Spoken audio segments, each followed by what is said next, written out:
Starlings are an invasive species of bird coming from Europe that is hated by wildlife enthusiasts and bird watchers alike. Known by their scientific name, Sturnus vulgaris, vulgar certainly is one way to describe them. I like to call them Shakespeare's assassin, and they aren't good for our local bird populations. You can see them from afar because of their big black body, and usually a bright yellow or a completely black bill. They tend to have these large orange, purplish, lanky legs, and a short tail. You can see them flocking with other starlings, and their shiny and reflective feathers are seen in the sunlight. They can often be spotted with white spots, and this makes them even more distinguishable. As for juveniles, they can be a more light brown color, and they are harder to identify because they lack of that iridescent color combination that can be seen in the black feathers of most starlings. The starling originates from Europe. Who would have guessed that the European starling comes from Europe? And it was originally brought from Europe to the United States by a Shakespeare enthusiast in New York who wanted the city to be more Shakespearean. Look how that ended out. They tend to live in cities, forests, and grasslands, but they don't thrive as well and tend to struggle in the mountainous and desert regions of the US. However, if you can look at the map, you can see that they're everywhere.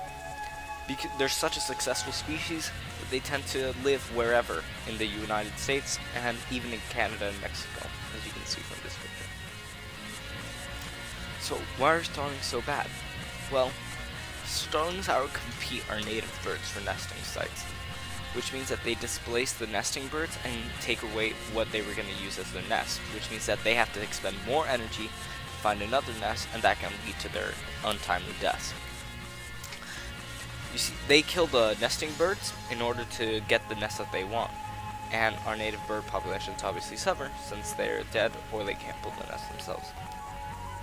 They mimic noises of people and cars, which can be annoying for humans walking around, but that definitely isn't one of the biggest concerns. They eat a lot of the available food supply from other birds. They take what they're competing for, limited resources, food, which all of them need, and then the starlings eat all of it up when the native bird populations lose basically that food and then have to find new food. They can also cause airplane crashes when they're in their murmuration form. When they're in their flocking form, they can get into the engines of planes and then they can destroy them, which isn't good. They can also spread avian disease and take food for livestock, which isn't good also. So what would be the reward of getting rid of starlings? Well, you would have better native bird species control, and you would have less airplane crashes. Avian disease would be easier to control, and our cities would overall be nicer and prettier.